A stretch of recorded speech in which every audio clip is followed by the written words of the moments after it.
All right, welcome everyone. Good evening. My name's Christopher Nelson. I'm the publisher and editor at Greenland and Press. Thanks again for being here to celebrate the publication of Dementia Lyrics by Dennis Hinrichsen. Um, a little bit about Greenland and Press first. We are a publisher of poetry books, broadsides, and the digital journal Under a Warm Green Linden. We're based in Grinnell, Iowa. We're an independent nonprofit dedicated to fostering excellent literature and supporting reforestation. With your help, we have planted 950 trees. We publish books in our Wishing Jewel series for poetic innovation, our Stephen Mitchell series for excellence in translation, our Essential Voices anthology series, and our chapbook series. I invite you to visit our catalog at greenlandandpress.com to see our titles. Each purchase does support our green mission. And for tonight and tomorrow, all orders are discounted for audience members. You can simply enter the word reading at the final step of checkout. That's reading, R-E-A-D-I-N-G. And I've put a link in the chat for those who are interested. Those who pre-ordered Dennis's book, I thank you. Hopefully you have it there in front of you and you can follow along that way if you'd like.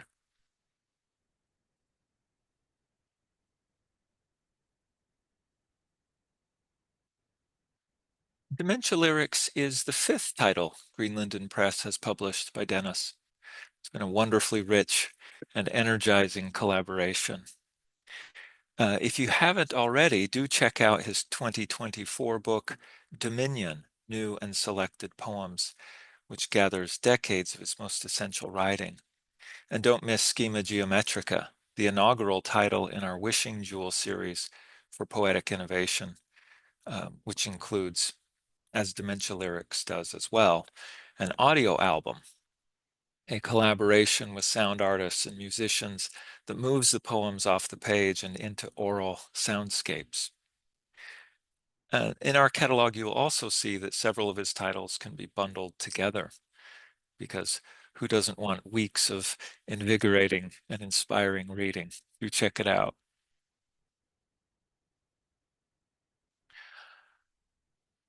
Greenland and Press's winter submission period just ended, but the poets and translators in the audience might mark their calendars. We will be open for book-length manuscript submissions August through November. And of course, you can visit the Greenland and Press website for more information about that. Following tonight's reading, Dennis has agreed to answer questions and have a conversation. I hope you'll stay if you're able. And I thank you again for being here. In 2018, Greenland and Press had recently branched out from being an online journal to publishing chapbooks. A poet whose work I wasn't familiar with, named Dennis Hinrichsen, sent a 30-page manuscript that electrified me.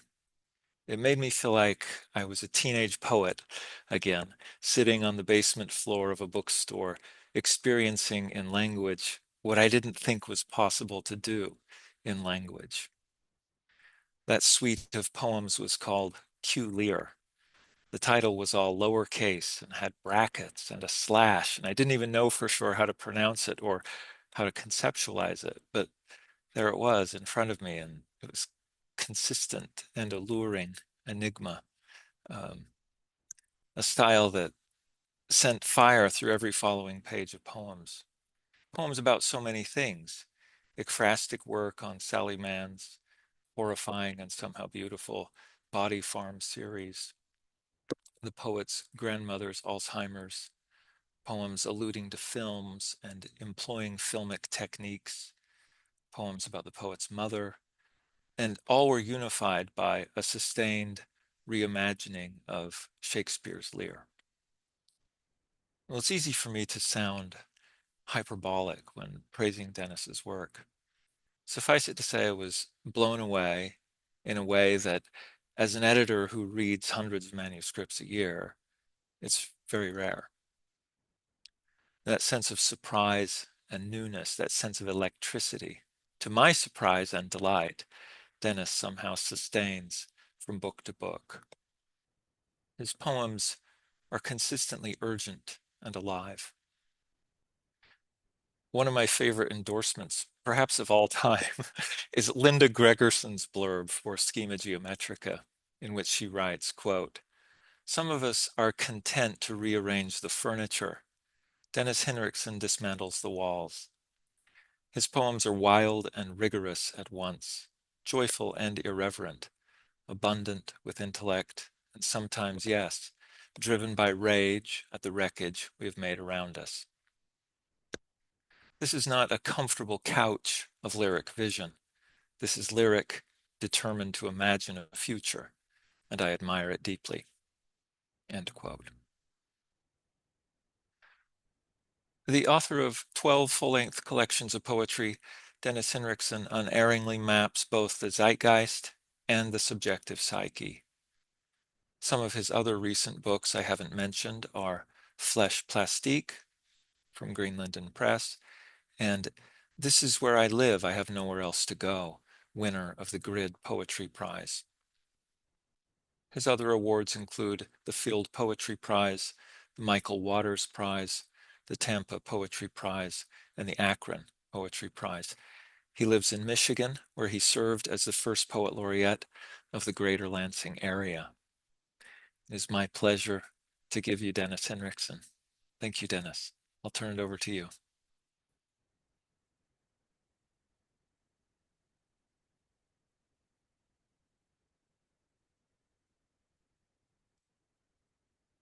Maybe I have to unmute you. Let me see. Sorry.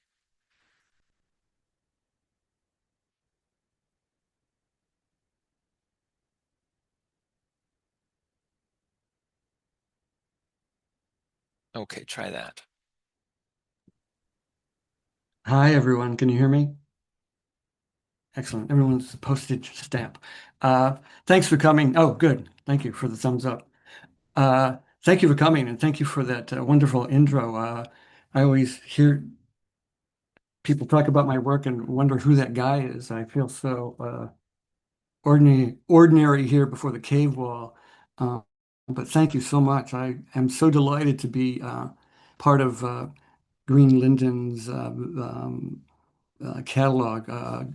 Please check it out. Christopher does such a great job uh, with books and selecting books. It's I'm honored and just so proud and happy to be with it.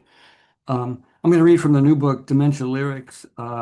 It's probably a sad book, but hopefully invigorating because it's about friendship, I think, and love. Um, I didn't think I was going to write the book. I was going in a different direction, and two dear friends, my two dearest friends, were both diagnosed with dementia pretty much about the same time. And so I began digging in and hanging out with them. This was about 4 years ago. They were both reassessed, and the poem is about really about one of my friends here in town, or not here in the Michigan area, who's re-diagnosed with multi-system atrophy, which I'd never heard of before. It attacks the cerebellum. Uh, it's a death sentence. The cerebellum controls the central and autonomic nervous system. So, as he failed, he lost the ability to move, but he also lost the ability to control, the brain lost the ability to control blood pressure, speaking, breathing, swallowing. And there's no cure. And he just simply diminished incredibly quickly. He passed away about 2 years ago, about this time. And the idea that systemic failure is sort of the through line of the poem as it tries to enlarge to deal with this systemic failure inside the city I live in, and then look at the freshwater idea, aquifers, and the diminishment there. My other friend was reassessed and found to have Lewy body dementia. Lewy body is a protein that gets in the neuron and disrupts the neuron to neuron communication. So he lost the ability to walk, and then as time went on, he lost long-term memory, he lost short-term memory. He eventually forgot pretty much everything. He forgot who I was eventually about a year ago. So it's very different kinds of consciousness related to this. My friend who had multi-system atrophy was aware the plane was on fire. and it was going down, and he was on it, and there was nothing he could do. And my friend here constantly wondered whose house he was in, and who was that person who happened to be his wife, was what was she doing here? Um, so the book begins with them, and then it moves forward. So I'm going to read the poems about my friend in Boston, one with Lewy body dementia. He um, passed away on Saturday morning, so I wanted to honor him by reading those poems. First poem is I had a river once, two friends. This is the city of dementia. In the vocabulary of river, this is foam. In neuron clogging protein, river cannot stream with it. Friend cannot burn new engrams. The pie-shaped mass held back by an orange boom. Two workers scooping, bucket on a pole, as if they were scouring an artery or corner in the brain. But I don't see them anymore. They were non-kinetic. I'm trying to forget them, as the river is trying to forget the foam. This fossilized chunk of insulation. The way a friend of mine from the city of dementia can forget a thing just by looking at it, charred lemon meringue, and then letting time pass or a stanza pass. Time's the fire for him. My presence is a flotilla of clouds, a clot in open sky. He remembers my name so far. It signals comfort, lyrical, nonsense energy. I'm here to play with pencils. He was a cartoonist once, but he's tired, refuses this, refuses his pills, waves me away. Whatever is autonomic in the river now is muscular forgetting. Last night's rain, the accelerant, pushing at the near edge. I'm trying to forget. Will the poem allow it? Until this clot of solidified mucus curls under, dissolves its plankton. Oh, here it comes now, dear reader, your dystopian trace. The world is dying right now in front of you, Chinook salmon. It is forgetting my friend, lake brown trout, dangling steelhead, walleye like a boomerang in a bucket. I'm not some banjo-playing southern preacher pitching woo here, barbed with Christ, but it's Eucharist, just the same. Fish eats of the foam, we eat of the fish, toxic and caloric, pan-fried, baked. Someone has inserted death in the river, and it's floating downstream. The way second friend burns, you'd think he was arid in methanol, but it's just his cerebellum clear flame shutting down. The clog is consciousness. That's where the suffering is. The orange boom, mine daily crashes. Can't really walk now. Swallowing's hard, breath bubbly and shallow. Speech more and more mine. Zen monk death poems I recite on my knees so he can see my face, hear voice, room warm. Pond outside the window where he saw a deer fall through and drown, showing signs of thaw. The rest is just progressive, river inside its own idea of time. Likewise, this poem, this tunneling, it's later now. I haven't forgotten the coagulum, the motif, but two grown granddaughters are here pushing his hair back, rubbing cannabis into his hands so tenderly he asks them to do it again before the nurses come to lift him into bed. He's dead weight now for that one or two naps he has left. This last time I see him before he dies.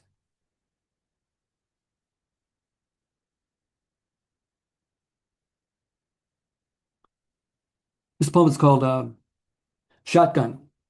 Self-portrait is a painting by W.S. Burroughs with Junior Walker and the All-Stars.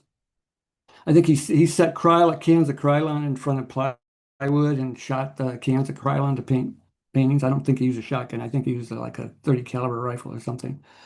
Um, but I like the Junior Walker and the All-Stars riff here. Um, the poem, Speakers Watching a Train Go By. Graffiti-esque, the brain these days. Each moment a train car wreckage of Krylon and illegibility filled with car parts, often chassis and moonroofs, front and back bumpers. I live in a car town, you see. They line up like pretty candy a mile from here. Boutique chocolates of raw American steel mostly, and so much horsepower, even R.E. Olds would buckle to his knees. But he's already there.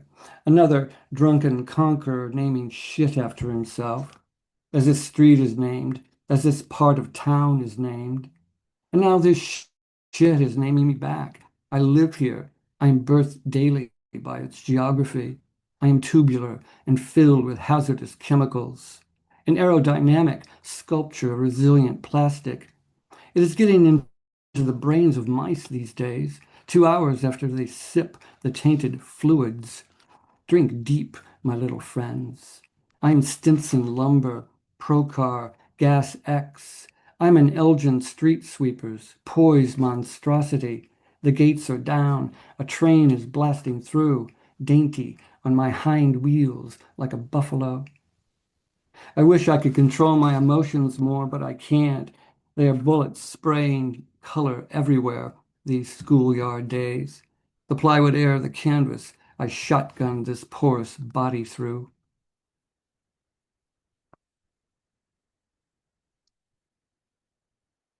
As I was doing some reading, there was this idea that you could um, light at a frequency of 40 hertz can re activate the memories that my friend couldn't access. So when I first started going back to him, I thought of myself as that bolt of light as I tried to probe long-term memory, short-term memory, and kind of talk him up and try to help him remember all that stuff as best he could, or um, um, just in my own way see what was there and watch that progress as it went forward, which was um, measurable and tangible. Uh, this poem is called "He Was a Boy. He Had a Boat. This is the city of Niagara Falls." I sing the body electric. I sing the future of death.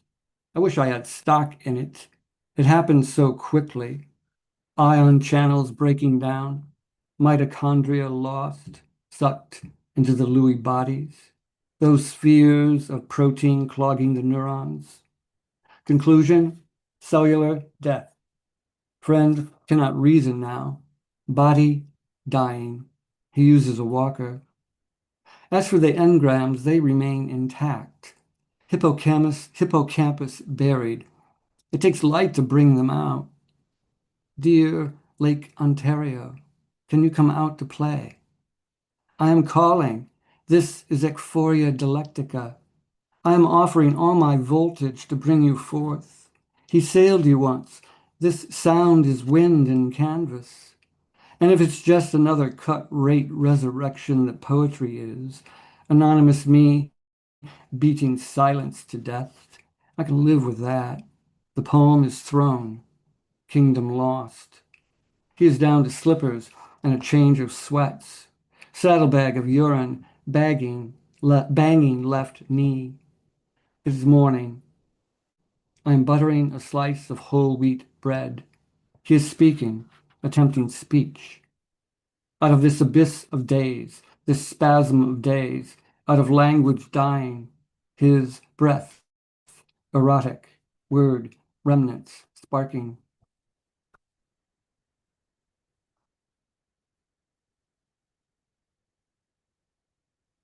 Um, the one of the corners of the systemic failure was the city that I live in, Lansing, and I walk around a lot and um, um, pass through what always seems to be the truer city center, which is the bus station, the liquor store, city park, and the library, where I run into homeless people all the time.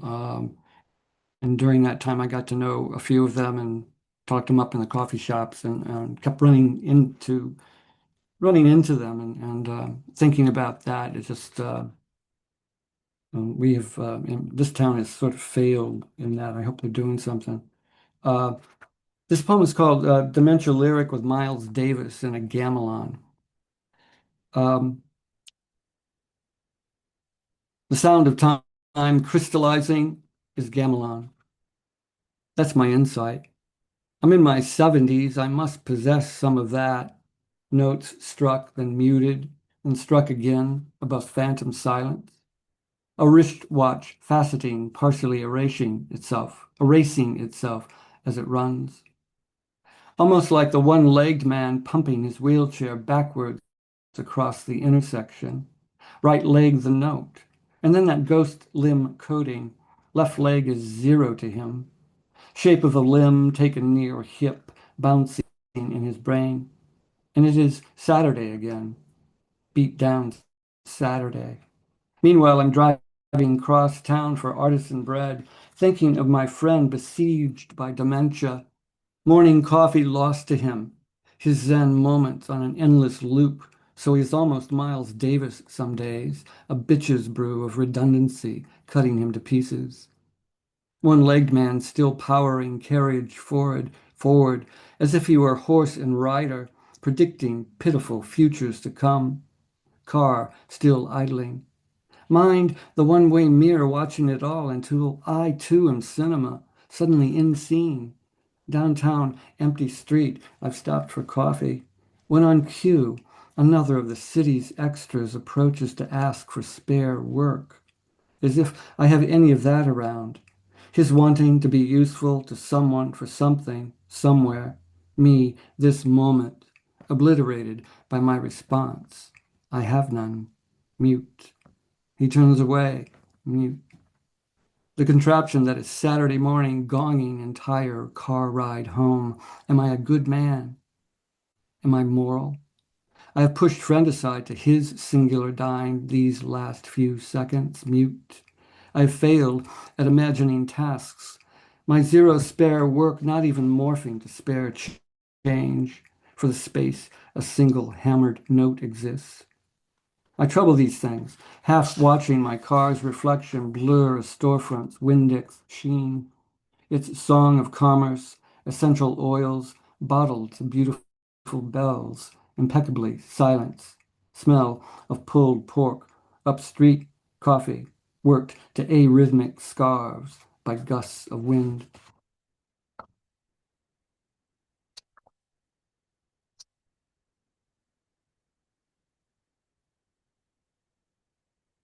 Um, this one's called Dementia Lyric, Unbeknownst. It was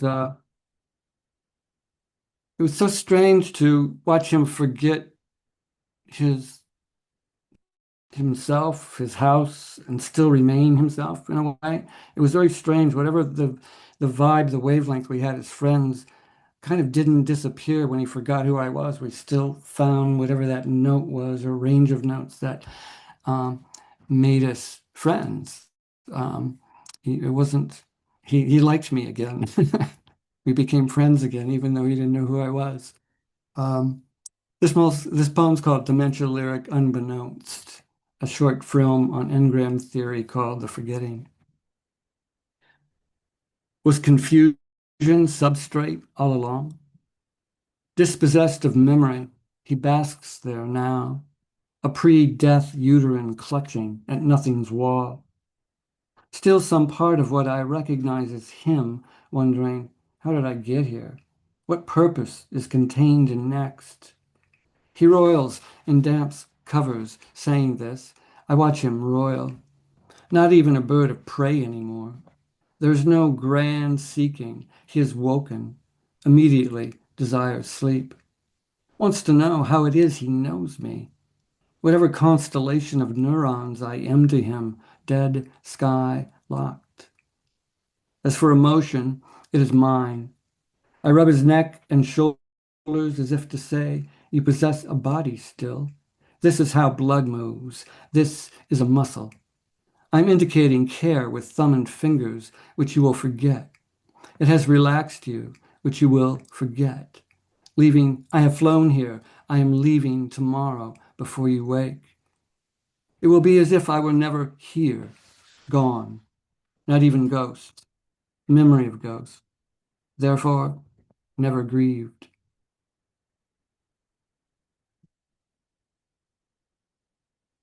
Um, there's a section in the book where it opens up to larger issues, I hope, called Day Zero sequence. The day zero is the day when a city runs out of fresh water. Mexico City, I think, is experiencing that and disrupts infrastructure, train tracks, all that stuff. Tehran, I think, was on that list. Um, um, I read somewhere that our demand for fresh water will exceed the availability of fresh water by 30% by 2030, which is like 4 years away, which seems really terrifying. Uh, so I want to read from that section as a kind of interlude to set up the last sequence of poems.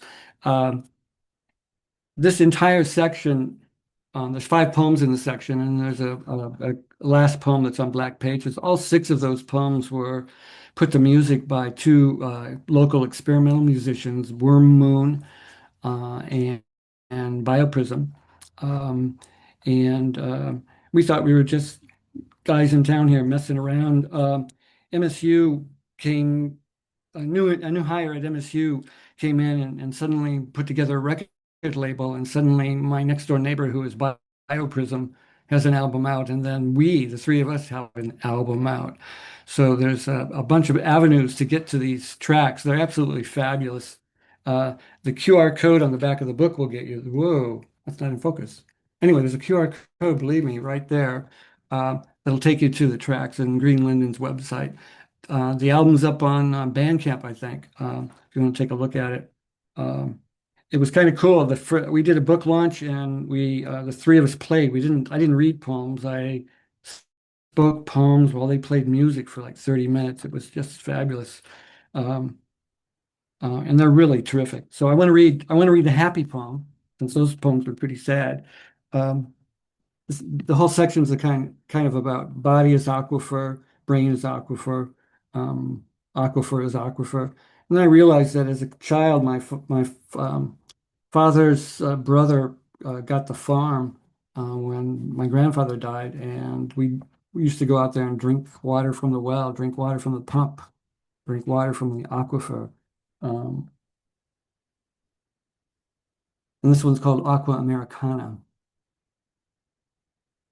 I'm dousing now. This is microdose. My psilocybin rush toward you, from you, Silurian Devonian. Since brain too is aquifer, suspended now in a field of corn. Resurrection of lyricism, yours by the lyric. It is so easy. I'm 12 in a Chevy. My father is driving madly washboard roads to his brother's farm. I'm bored. I have my chin on the doorframe. I'm pouring out vapor, droning some aboriginal song, for I am water. I know it now. The fields, head high, are engorged with you. Stalks as muscular as a farmer's wrist. Every cell in this decaying body, potentially sentient now, layer on layer on layer of electrical pulse. Can you feel this drilling down into the 100 feet, 1,000 feet of you? Pockets of you like breathing, clusters of neurons in permeable matter, before being well sucked, pumped, this center pivot life. What strange acreage I am, the poem is. Of what do I drink, thinking of you?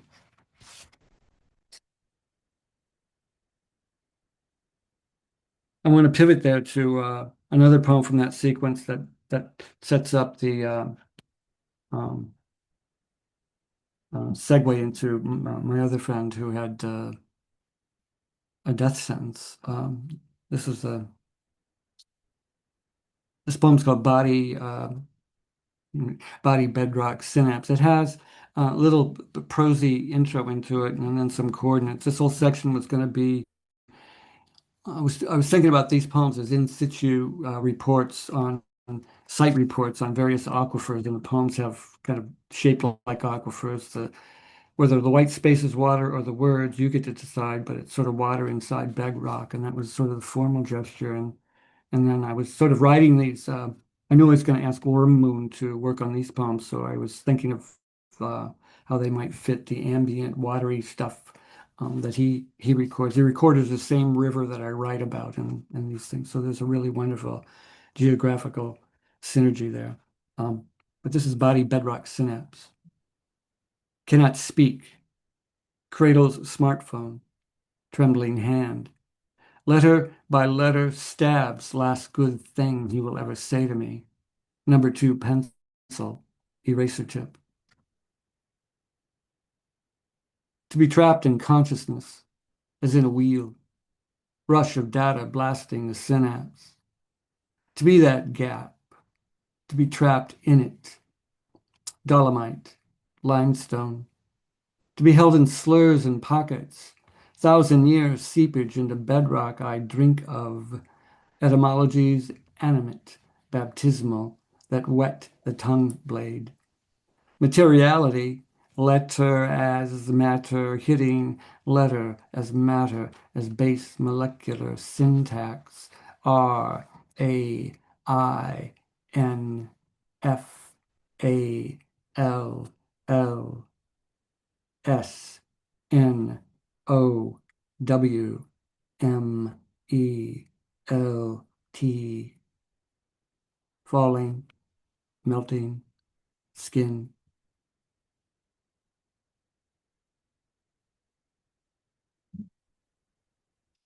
I hope that went okay. I was always worried about how to read that. It made sense when we played because there was a nice bass treble kind of thing going on.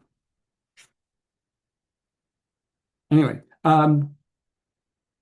oh, there's a long poem at the back that sets the my friend's death. It was odd. My friend here in town pretty much died while I was on traveling to see my other friend, and I knew it was going to happen, and then started writing this poem, and it's sort of a portrait of that. It's a portrait of Lansing. It's a portrait of those last moments. It's called "This is the City of His Dying." It's kind of a long poem. I'm going to skip a couple of sections and still the poem still makes sense. This is the city of his dying. Gunshot city, day zero city. It is morning again. The clay of his spirit is sunk in measurable inches. A Mexico City of dying.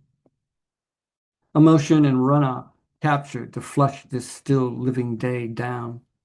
16 shots the other night in reckless, now grainy black and white drive-by. Digital, vaporous, neighborly tracking. They were boys, they were shooting at sky. City of Glock and crucifix, city of flux.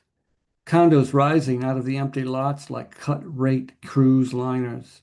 Death and isolated ride with others, many others. I can see it in his eyes, that dry well, blue-bottomed angular crisis that is his body now. This, our city's dying, a second consciousness beside his, puddle of thought, all we have, the poor of us, the civic poor, huddled against the library in self-governing cryogenic sleep, heads and full bodies crawling without transcendence towards morning's first eye rub, first smoke. We cannot save them. We cannot ever save them. I step carefully among the bivouac to return a book. And now they seem to me as raw as baby vultures. That's what friend was today. He'd had a spell, was locked up, head balding, sucking what calories he could. Body this planet built, bodied with stellar refuse. It's sludge work, this thinking. It's joyous and cruel. Our own deaths inside us like maps for cutting meat, dotted line internal murder that is happening now inside my head in secret blood corridors. Day again on fire. I am fatigued on a bus in bumfuck, traveling from one dying cell to another, billboards spanking light directly upward in the grand unfolding accordion night. The cerebellum of it. Ambient dream cities like spacecraft mapping local breakdown, floodlit by the interstate. Truck noise, city dust, tire tread, factories working the human coil to pinpoint towers of exhaustion, We breathe, consume the secular volumes. We hang on the lungs' pocketed culling, the spinning at vision's edge, just day on fire, demented, progressive, a poverty that possesses. We are consciousness caged, city of his dying. All the church bells ringing. It is a haiku by Busan, speck of enlightenment. Sound of the bell as it leaves the bell. A cavitation because velocity is high. He remains attached to things. Pressure low in the tip vortices of a weakly reaching arm. He speaks. I mirror. I speak. He nods, mirrors. His death in my hand, in his, my living grip.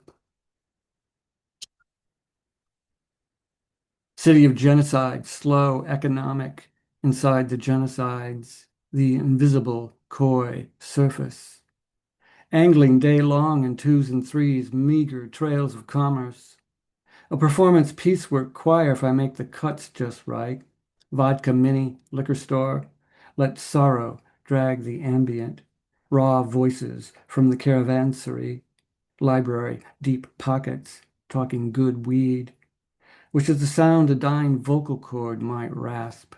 Dystonia, new city of rapture. Dysphagia, next stop. Journey says so. Morphine 3 days running says so. Those drops of fear-killing opiate pulled by gravity into his arm. The way two young women are beside me now. Weekday coffee date, strange matter, conveying hope. Mind-numbing hilarity and hope, capping each phrase with a two-beat chorus. Can you believe it? Homeless man beside us seeking aid for housing. He has an email he can access. I don't know how I've stumbled on him. A place to keep his papers 2 days after friend has died. I was lost. The world provided. I had to catch it. This body flicker, the women's sense of the autonomic kicking in. Homeless man on the loose now, unleashed. Kroger card all he owns, left wheel wobbling. City of bliss and good leaf tailoring, 9 degrees above zero. City of cardio jams, niche markets. The boutique con job that is wellness and a roll of disintegrating foam. I dream I am the boundary of the sign, its city limits, and friend is falling. He's in my arms and falling, and I am falling too, slipping, cradling as he falls through each systemic failure. Pressure leaked from eyes, breath at zero. My own tongue, tail flipping madly as he urges his own tongue to spit words his voice box cannot fold. His mind, blood hot, winter sun, a blister.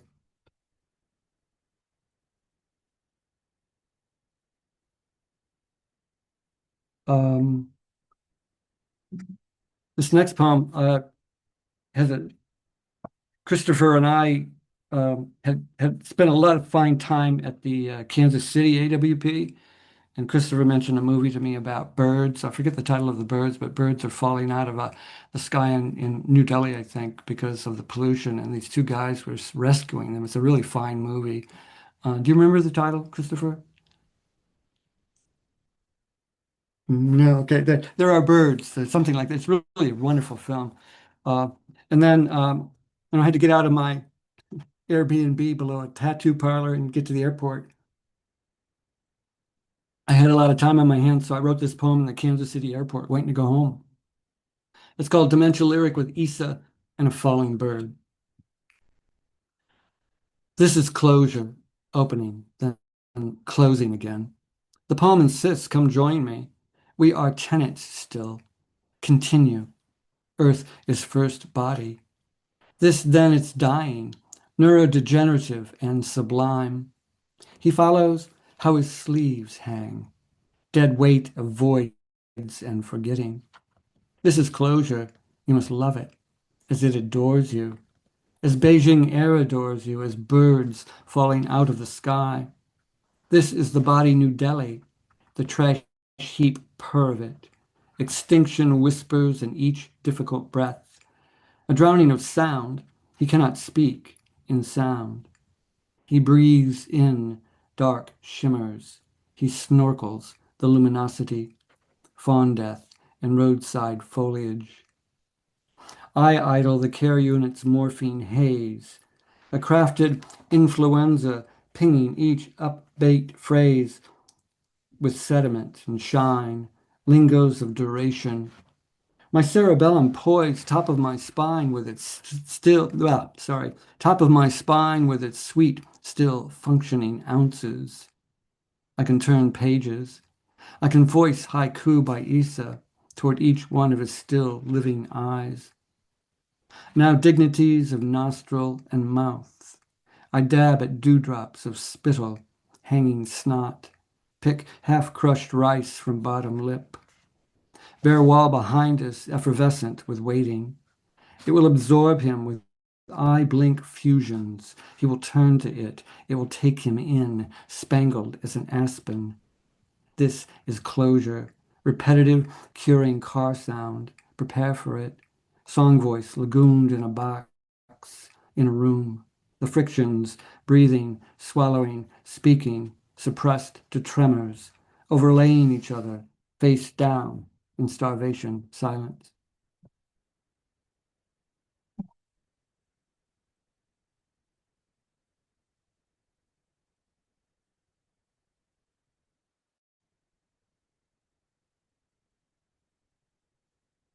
Whoa.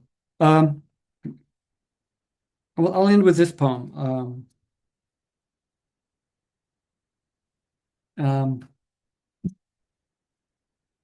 the writing is sort of a omega curve for me, and I love something that Bradbury said once. I read when I was really young. It made sense to me, still makes sense to me, and kind of fitting for this is that when you write, you take water from the well, and then you need to read and do other kinds of things that put water back in the well, and it mimics the writing process for me, and which is a kind of water cycle if you think about it.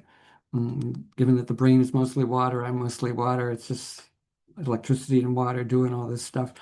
Um, uh, so this one's called Aquifer Manifesto with John Taggart. He was sort of a ghost writer on this book for the um, he has some books that really embodied a really minimalistic angular style that I thought I wanted to play around with and um, give a shot at. And this poem kind of embodies that and quotes him. It's in 28 parts, but it's over in about 39 seconds. It's a pretty quick poem. I won't read the numbers at all. Aquifer Manifesto with John Taggart. Last book, pages 50, one word per. To be heard simultaneously. One drum, then one drum drumming, then one drum drumming. Fugue and droning inside that freedom. A perfectly tuned machine, interval of one forever, siren forever, rain sound inside the drumming. Rain genius where it comes from, aquifer recharged, aquifer sifted, cleansed, depleted, siege engine depleted. Therefore, drought, parched throat, rained mind, rain falling, always falling, stars thrumming crystal silence into words again, onto bare wood floor of the brain where all the dancing is. Music as loud as you want. You want always that pulse, that isolation, inspiration, kiss, coming out of the dark, out of the spigot, the box of the dark. Thank you all for coming. Thank you all for listening. Thank you, Christopher. This was a pleasure. Thanks.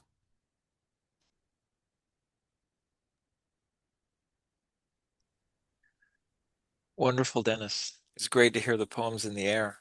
Appreciate you sharing. Um, Thanks to everybody for being here and for giving your attention. Dennis has agreed to have a conversation. So if there's anything you want to say or ask, I believe the chat is available to everybody. um, go ahead and put your comments there or your questions if you'd like, and I'll moderate. Question from Jamie. Uh, or maybe that just went to me. No, that went to the whole group. Right. Sorry. Oh, it's a bye-bye. Bye-bye, Yeah. Jamie. Thank you for being here. Well, Thank you, maybe Jack, for coming. Hi, Jack. Hi, uh, Mary Catherine. maybe I'll start us off with a question if you don't mind, Dennis. Sure. Um,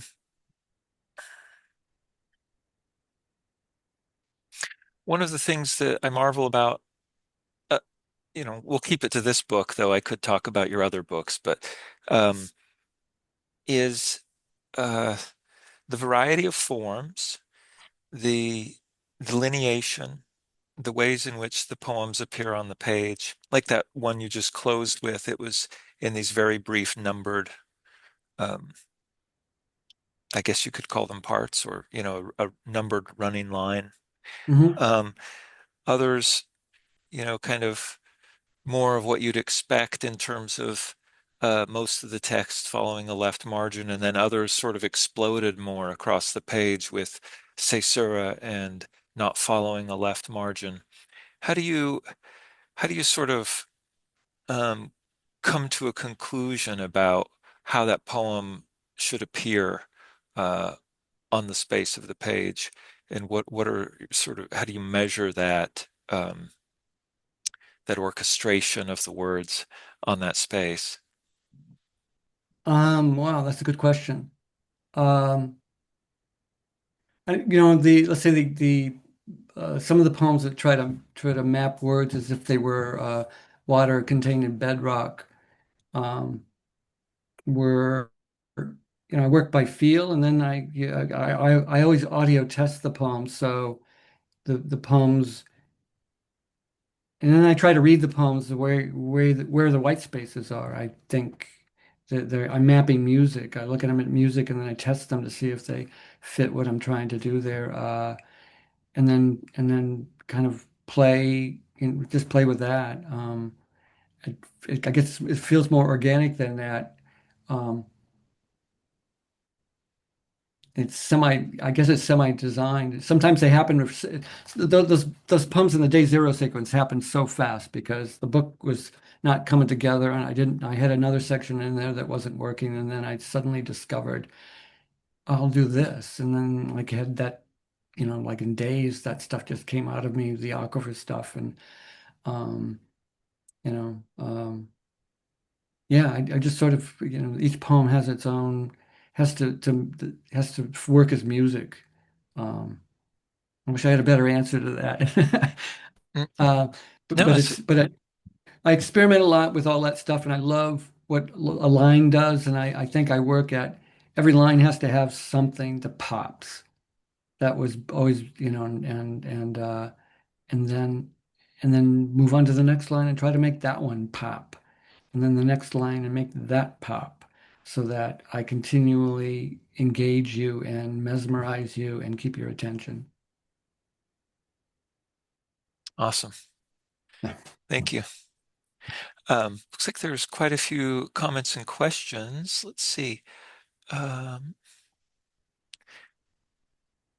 I always appreciate the musicality of your work. What are you listening to? Do you have to go to albums while working on this book? Did you go to albums while working on this book? I listened to a lot of electronica stuff and ambient stuff because I was trying to write for those guys. Um, and then I was thinking about that today in terms of where did all that stuff come from?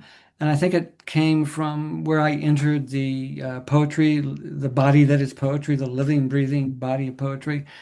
I entered that where the heroes of the day were all coming into their amazing books, and the heroes were, Phil Levine with They Feed, They Lion, and Canal with Body Rags, and Book of Nightmares, and Hugo with The Lady in Kicking Horse Reservoir, and James Wright was still alive he'd just come out with stuff. So I'm a 20-year-old kid trying to build an aesthetic, sitting in a crappy little room in Western Michigan, and in front of me is Phil Levine in his early 40s reading They Feed They Lion, and it's like you don't know what's happening, but you're getting not only a dose of Phil Levine, but you're getting a dose of Whitman, and when he reads that title poem, which is a beautiful, when you read that poem aloud, it's like a lesson in how long you can go with a particular syntax and a particular rhythm before you have to change it.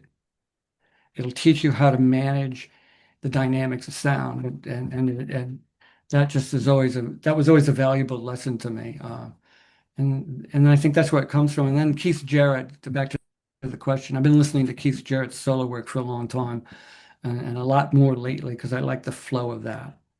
I think at some point Merwin was out there too with the lice and the moving target and dispensing with punctuation, and that took me a long time to embody um, not using punctuation anymore. I haven't used it in about 7 or 8 years now, but the flow of those Merwin poems always startled me. And then the Keith Jarrett piano solos create such emotions in me and create such patterns of thinking. It's amazing to watch him think at that speed and with that kind of beauty. And I listen to that and try to metabolize it.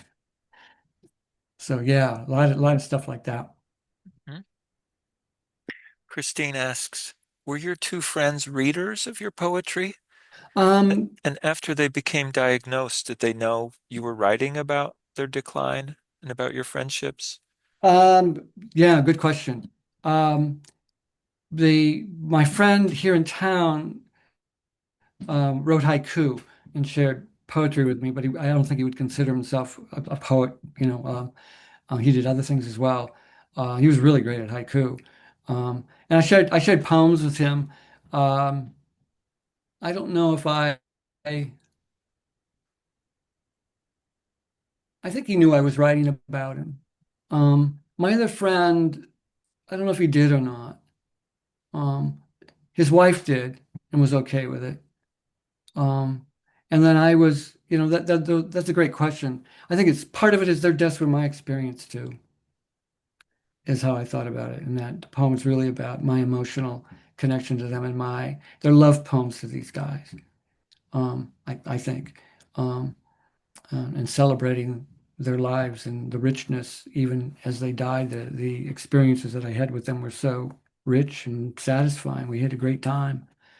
We laughed a lot and goofed around a lot and ate food and did things. And then my friend in Boston wouldn't have known anyway. He didn't know who I was. But what was lovely about them is that they were non-poets. So that shaped our relationships as well. And they were two men. The one in Boston I knew for 40 years, the one here maybe 30 years. And they were men that we all could drop the masks we used to interact with the world and be sort of completely open and honest with each other about all sorts of stuff without fear of judgment. So um, that was sort of the motivation here. And that was sort of for me the great loss because I lost that, um, and from it's small compared to them losing their lives, but I lost that friendship, I lost that space where we all could be those kind of people, and it was really rich. So Yeah, thank you for that. yeah. Philomena asks, how do you know when a poem is done? Is it always a work in progress? Philomena, send me the poem you were talking about. We were talking. She was in a workshop with me on Saturday, and I had to close off a conversation to catch somebody else. Send me that poem. She tested a poem with friends and was doing that kind of work to see if it was done. I always audio. I test all my poems by recording them and listening back to them, and then just listening to where they're flat or where they don't make any sense or where I'm explaining too much or where I need to sharpen stuff up or where I make a wrong turn, and I just constantly revise them again and again and again and again and again until uh, they feel note perfect to me. Sometimes in the past when a poem finished, sometimes in a book, there's this audible snap when you look at it and you go, you know, it just feels done, and it feels like it has life beyond you. It's doing things you didn't know you were doing sometimes in terms of those happy accidents of correspondence and things like that, where a book enriches and all that. That sort of, I think if you're doing, putting a book together right and thinking about the motifs, that's going to happen. And there's going to be this really cool thing that happens. But mostly just that. I just listen to it. I'm playing the drums, so I got to listen to it. I'm making graphic design, so I got to look at it as well. It's cinema, so I got to think about it as cinema as well. So all those things uh, happen all at once, and if you work at that for a while, you metabolize those ideas, and they become more organic gestures than gestures by design. So.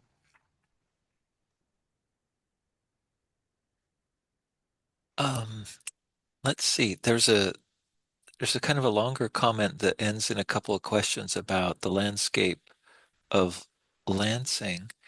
I enjoyed that a lot of the poems you shared today were a different sampling from the ones you shared at, sorry, I don't know the acronym, the RCAH event Oh yeah. with Mhm. Worm Moon and Bioprism, Oh yeah. especially the ones with imagery from downtown Lansing. Did you Mhm. always know you wanted to work the Lansing landscape into this collection? And do you see other connections between Lansing and dementia outside of your friend from Lansing? Um, let's go back to the Lansing question. Hi, Eileen. Eileen, that's a great question. It's all real town. That second poem I wrote was down at the inn across from just down from the Blue Owl, waiting for the train, one of those GM trains to go through, which takes about 20 minutes. I wrote the poem while I was sitting there while that train was going by. So I really like the idea of a psychogeographical poem. Um, I'm birthed by this place. I walk this place, so I do a lot of walking and watching, and then um, I let those things enter into my poems. The po world provided. I didn't know how I was going to end that long poem, and I went down and got a coffee. And what happened is the world provided the ending of the poem. Those two girls, women, were just happy to see each other and talking, talking, talking. I was pretty sad because my friend just died. And then the guy behind me was getting interviewed he was trying to get off the streets and get into a home somewhere. And it was just like this perfect, I turned around and I couldn't believe, the world had provided this perfect ending to the poem that I kind of stumbled on. And I had walked toward it to find it. So, you know, um, um, as far as the larger questions, schema geometric and flesh plastique, we're looking at dementia in much broader, more varied terms. I had a laundry list of grievances about where things were breaking down. Um, and that's kind of, I wanted to enlarge on that. And this book kind of, my friends rebooted me to my friends, and I slowly made my way back to aquifers. So, um, um, that may come about. I don't know. I'm thinking about what to do next in terms of writing about that stuff. Um, but I see dementia or systemic failure everywhere. Um, things aren't too good right now. I think Jacob had a question. Yeah, Jacob asks, I sing the body electric, says Whitman, which you referenced tonight.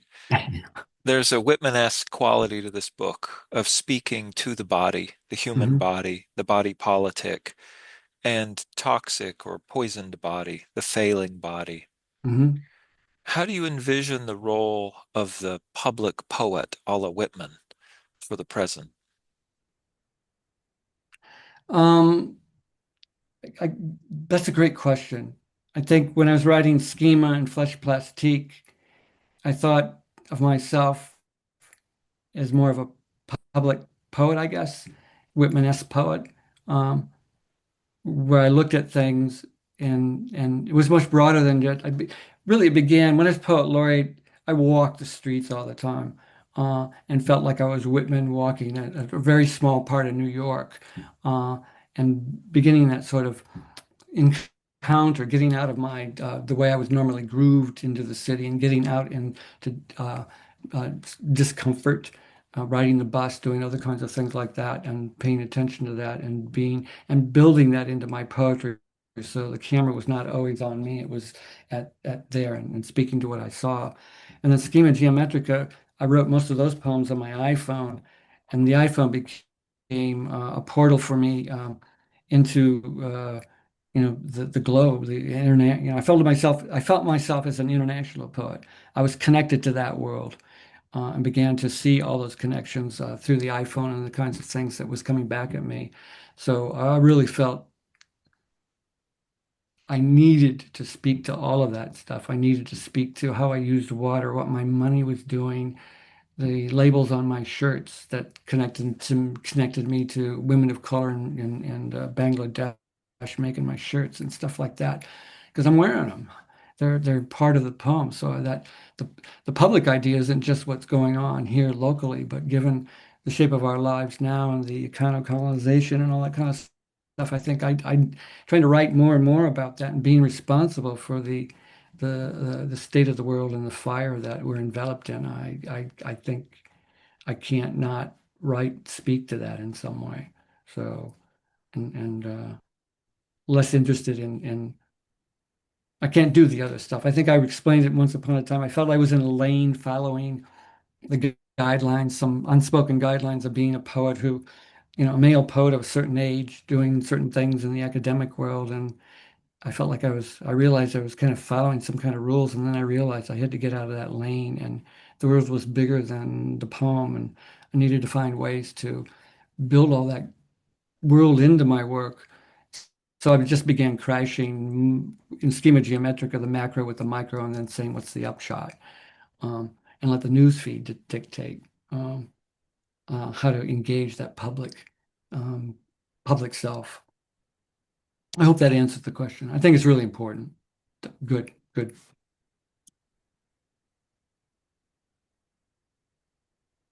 Well, if you scroll through the chat, you're going to see lots of thank yous and compliments, and I will second them.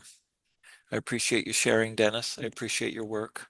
I thank all of you for being here. Um, I have recorded the video, so you can check back with Greenland and Press in the next couple of days, and it should be available. Thank you, Okay. guys. Thanks so much. Bye, everybody. Cheers. Good night. Cheers. Thanks, Christopher.